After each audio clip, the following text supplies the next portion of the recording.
Hampa teringin tak nak guna semangkuk mi saja boleh buat hampa punya boyfriend tu bagi hampa black card. Nak tahu tak cara dia macam mana? Ni lah cara dia ni.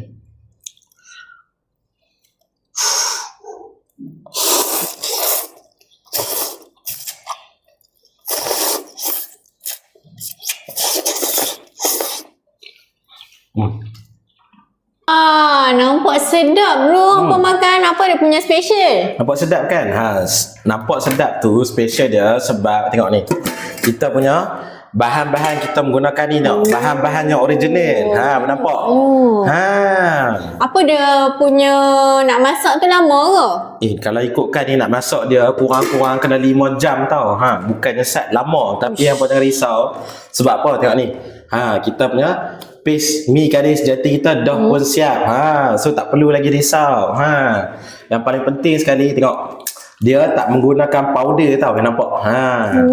So sebab tu lah dia special macam kat sini. So tengok.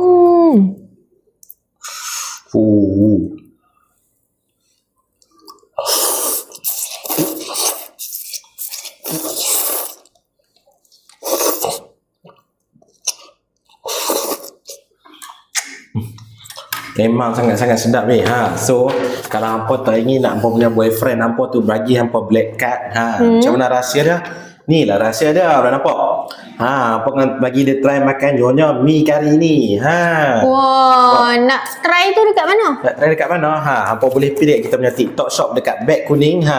Dekat situ kita tengah ada harga trial pack. Yang mana harga trial pack ni dia terhad kepada 100 orang yang terawal sahaja. So, kenalah dapatkan sekarang. Jangan lambat-lambat. Jangan tunggu lagi. Dapatkan sekarang. Sebab barang